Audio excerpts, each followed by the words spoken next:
Hello everyone, welcome to my channel. आज मैं आपको बताने वाली हूँ एक वंडरफुल किताब के बारे में। अगर आप लॉ ऑफ अट्रैक्शन को मानते हैं तो इस किताब को जरूर पढ़िए। इस किताब ने बहुत ही इम्पैक्टफुल डिफरेंस क्रिएट करा है मेरी लाइफ में। जो भी लोग लॉ ऑफ अट्रैक्शन को मानते हैं, जानते हैं, सिखाते हैं, सब लोग बात करते हैं इस किताब के बारे में। ये है ही इतनी वंडरफुल किताब।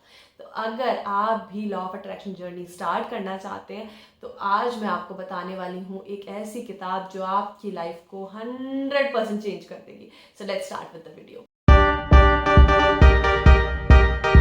तो आज मैं जिस बुक के बारे में बात करने वाली हूँ वो है the power of your subconscious mind. This book has been written by doctor Joseph Murphy. इतना अच्छा तरह से उन्होंने चीज़ों को एक्सप्लेन करा है ना, इतना ब्यूटिफुली उन्होंने चीज़ों को एक्सप्लेन करा है। This book contains 20 chapters and each chapter deals with certain problem. अगर आपको कोई फिजिकल प्रॉब्लम है, कोई हेल्थ प्रॉब्लम है, कोई रिलेशनशिप इश्यूज है, मनी प्रॉब्लम है, कोई भी इश्यूज है, हर चैप्टर में उसका सोल्यूशन है। तो जो भी आपकी प्रॉब्लम है आप उसके अकॉर्डिंग इस चैप्टर्स को पढ़ सकते हैं और आपको अपनी प्रॉब्लम का सोल्यूशन डेफिनेटली मिलेगा। छोटी छोटी स्टोरीज हैं जो इतना ज़्यादा आपको इंस्पायर करेगी कि आप भी अपनी लाइफ को बदलना चाहेंगे। और ये किताब हमें ये बताती है कि सबकॉन्शियस माइंड जो है वो कितना पावरफुल है, कितना इम्पैक्टफुल है। उसको चेंज कर दिया ना तो आपकी लाइफ चेंज हो जाएगी, पूरी की पूरी 100% चेंज हो जाओगे आप। आपकी पर्सनालिटी बदल जाएगी, आपका लोगों की तरफ बिहेवियर बदल जाएगा और लोगों का आपकी तरफ बिहेवियर बदल जाएगा। तो बहुत सारे चैप्टर्स हैं। मैंने कई बार इस किताब को पढ़ा है। जब भी मैं कहीं स्टक हो जाती हूँ तो मैं ज़रूर इस किताब को उठाती हूँ और कई बार पढ़ती हूँ। और जितनी बार पढ़ती हूँ ना उतना ज़्यादा मेरा सबकॉन्शियस माइंड रीप्रोग्राम हो जाता है, क्योंकि हमें हमेशा एक डोज चाहिए, हमें हमेशा एक फ्लो चाहिए, वो मिलती है आपको इस बुक से। तो आज जो सबसे इंपॉर्टेंट चीज़ मैं इस किताब की आपको बताने वाली हूँ जिसने मेरी लाइफ में बहुत डिफरेंस क्रिएट किया है, वो है chapter 19। 19th chapter is about how you can overcome your fear. हमारी एक माइंड की प्रोग्रामिंग हो रखी है कि हमें पता है कि अभी अच्छा अच्छा चल रहा है तो इसके बाद कुछ बुरा होगा, बुरा होने के बाद कुछ अच्छा होता है, हमेशा अच्छा नहीं चलता, हमेशा बुरा नहीं चलता। हम हमेशा इसी तरह से सोचते हैं और जब लाइफ में कुछ अच्छा हो रहा था ना तो उस अच्छे को भी हम इंजॉय नहीं कर पाते। क्यों नहीं कर पाते? Out of fear. हमें हमेशा डर लगता रहता है। अगर आपके पास पैसा है तो भी आप डर में रहोगे, यार ये पैसा मुझसे दूर ना चला जाए। कोई रिलेशनशिप है तो वो भी मुझसे दूर ना चला जाए। कोई खुशियां है, कोई इंजॉयमेंट है, हम हमेशा उस फियर में रहते हैं। मैक्सिमम टाइम अच्छी चीजें होने के बाद, लाइफ में सब कुछ अच्छा होने के बाद भी हम इंजॉय नहीं कर रहे होते, क्योंकि हमें ये डर होता है कि वो चीजें हमसे दूर ना चली जाए। तो ये फियर हम अपनी लाइफ में क्रिएट कर लेते हैं। तो ऐसा ही कुछ फियर मुझे भी कई बार लगता था रिलेशंस को लेकर। अगर लाइफ में अच्छा चल रहा है उसको लेकर ये पता नहीं कुछ खराब ना हो जाए। कुछ खराब ना होने की उम्मीद करना ही सबसे ज्यादा खराब चीज है। मतलब आप वेट कर रहे हो कि यार मेरे साथ कुछ बुरा हो। और जब हम वेट करते हैं और फियर में रहते हैं तो हम अपने सबकॉन्शियस माइंड को यही बता रहे होते हैं कि मुझे कुछ बुरा चाहिए, मुझे कुछ ऐसी चीज चाहिए मेरी लाइफ में जो कि बुरी हो। तो इसी तरह हमारी प्रोग्रामिंग हुई हुई है और इसी प्रोग्रामिंग को चेंज करती है ये किताब। तो जो चैप्टर आज मैं आपके साथ डिस्कस करने वाली हूँ वो है how I overcome my fear.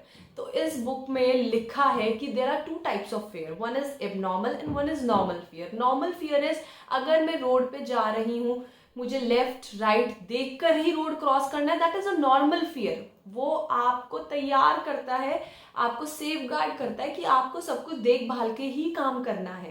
That is a normal thing, कुछ नहीं, उतना डर ठीक है। एबनॉर्मल फियर, जब आप चीज़ों से डरने लगते हो, जब आप लोगों से डरने लगते हो, तो उससे कैसे ओवरकम करते हैं, उससे अपने आप को कैसे बदलते हैं, कैसे अपने माइंडसेट को चेंज करते हैं इस फियर वाली फीलिंग में। यहाँ पर इस किताब में यही चीज बताई गई है। जैसे छोटा बच्चा होता है ना, वो बेड पे सो रहा है तो वो डर रहा है कि कुछ घोस्ट या कुछ मेरे बेड के नीचे है। वो इस चीज को डरता रहेगा, डरता रहेगा, डरता रहेगा और सोचता रहेगा उस चीज को कंटिन्यूसली। तो इस बुक में ऑथर हमें बताते हैं कि आपको बेड के अंदर झांकना है। देख लो, बेड नीचे उतरो और बेड के अंदर देखो कि सच में कोई घोस्ट है। आपको डरते नहीं रहना। You have to overcome your fear. ये सारे एबनॉर्मल फियर हमारे माइंड के होते हैं। There is no such fear, कुछ एग्जिस्ट नहीं करता। कुछ होगा या नहीं होगा that is secondary, but that fear will make our life worst. हम सोचते सोचते उस चीज को, परेशान होते होते अपनी पूरी रातें खराब कर देते हैं और पूरी जिंदगी खराब कर देते हैं। तो यहाँ पर जब आपको कुछ ऐसा फियर लगे, आपको लगे यार मेरा ये अच्छा टाइम कभी चेंज ना हो जाए, ऐसा ना हो जाए, वैसा ना हो जाए, वहां पर आपको जरूरत है अपने सबकॉन्शियस माइंड को रीप्रोग्राम करने की। रीप्रोग्राम कैसे करते हैं? रीप्रोग्राम होता है विजुअलाइजेशन से। आप जो बुरा विजुअलाइज कर रहे हो उसको अच्छा विजुअलाइज करो, सब कुछ अच्छा चलता जाएगा और अच्छा ऐड ऑन होता जाएगा। आप ऐसी स्टोरीज पढ़ो जो आपको इंस्पायर करे कि लाइफ में हर चीज अच्छे के लिए हो रही है और हर चीज अच्छी ही होती है। आपको अपने आप को ये यकीन दिलाना होगा कि मैं अपनी लाइफ में कुछ भी क्रिएट कर सकता हूँ।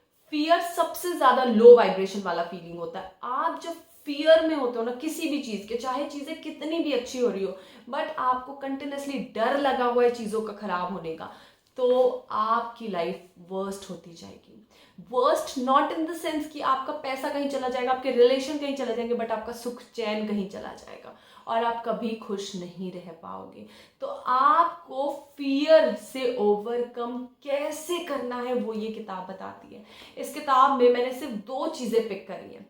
जब मुझे फियर लगता है कि मेरे साथ कुछ गलत ना हो जाए, तो मैं हमेशा यूनिवर्स को बोलती हूँ, universe is there to safeguard me and protect me. Universe is always protecting me. वो मुझे हमेशा प्रोटेक्ट कर रहा है। अगर मुझे मेरी फैमिली के लिए डर लगता है तो मैं बोलती हूँ universe is always protecting me and my family. All the family members are protected.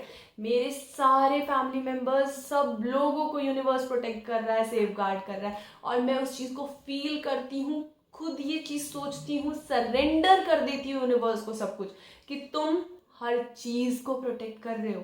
You are protecting my money, you are protecting my relations, you are protecting my family members, you are protecting my friends, you are protecting me.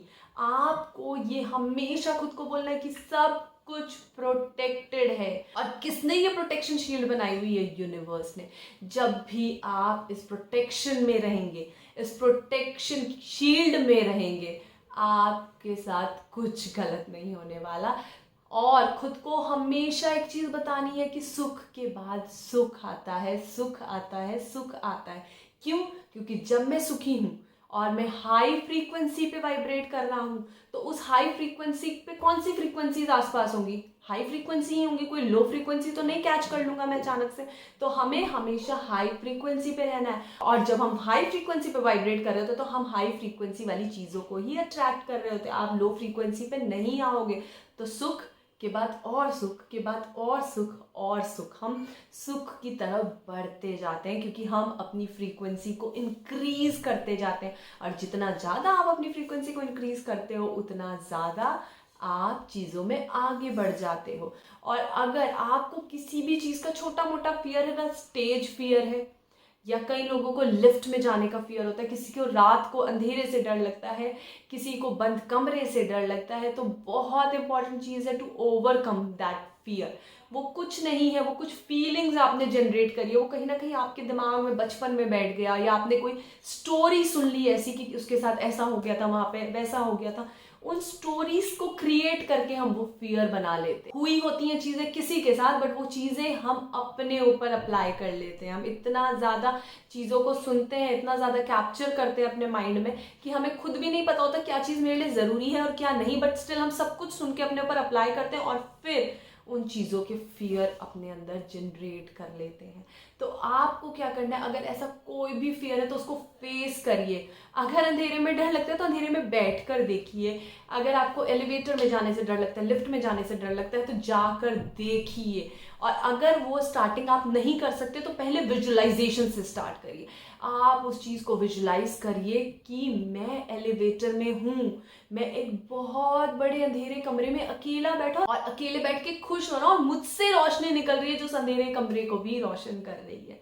आपको बस visualise करना है और feel करना है कि मैंने हर fear को ओवरकम कर दिया। अगर आपको स्टेज फियर लगता है तो माइक उठाइए, माइक नहीं है तो कुछ भी एक सीन क्रिएट करिए कि आप एक स्टेज पे खड़े हो और आपके पास माइक है और आप बोल रहे हो, लोग इतने खुश हो रहे हैं, लोग आपको इतना अप्रिशिएट कर रहे हैं। ये चीज को विजुलाइज करिए और जैसे जैसे हम विजुलाइजेशन में आगे बढ़ते हैं हम चीजें बदलती हुई पाते हैं।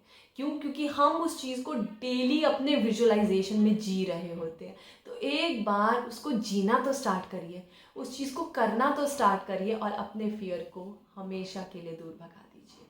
Thank you so much for watching. Thanks a lot. Bye.